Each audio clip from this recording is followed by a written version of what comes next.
Et on se retrouve donc pour cette revue de presse de l'économie.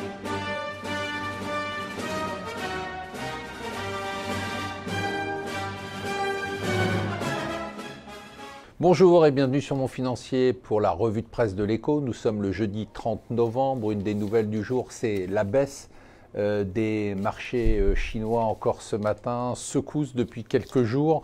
On sent très bien que l'ambiance a changé depuis la fin du congrès du Parti communiste. Jusque-là, on avait essayé de tout boucler, de tout verrouiller, et puis depuis eh bien, le gouvernement mène la politique qu'il veut mener pour essayer de faire exploser la bulle de l'endettement et de la spéculation. Et donc, bien évidemment, ça a un impact. Ça a un impact sur les taux. D'abord, les taux à long terme remontent à 4%, et d'autre part, un impact sur les marchés. On a connu des journées de baisse comme on n'en avait pas connu à Shenzhen ou à Shanghai depuis plusieurs mois, voire depuis un an. Donc on sent très bien que la Chine va être une des grosses thématiques de l'année 2018. Ça ne va pas être simple. Le Financial Times nous explique que les têtes continuent à tomber sur les scandales de harcèlement sexuel ou comportement déviant. Là, c'est l'animateur vedette de NBC qui tombe. Il nous explique aussi que Trump, en première page du FT quand même, Trump a retweeté des messages du parti d'extrême droite anglaise. Ça fait quand même un peu désordre. Alors, ça avance très très bien sur le Brexit. On a eu une sorte de déblocage cette semaine qui est assez étonnant.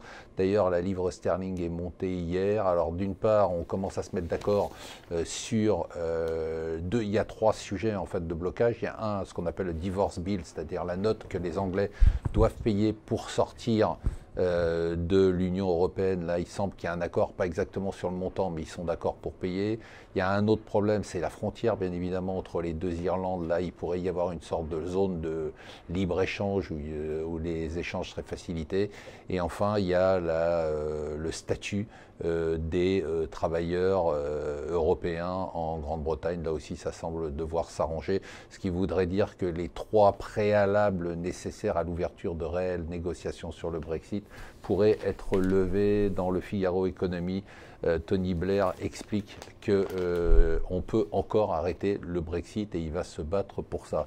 PSA avait racheté il y a quelques mois Opel pour 1,3 milliard et PSA gueule parce que PSA dit qu'il a retrouvé des cadavres dans tous les placards d'Opel et notamment des dépassements d'émissions de CO2 qui devraient donner lieu à des amendes de la part de l'Union européenne. Et donc PSA dit on veut récupérer 500 millions des 1,3 milliard qu'on a payés. Et enfin le numéro spécial de Challenge sur tous ceux et toutes celles qui changent la France, et la France change, et ça c'est une bonne nouvelle. Voilà, je vous souhaite une excellente journée.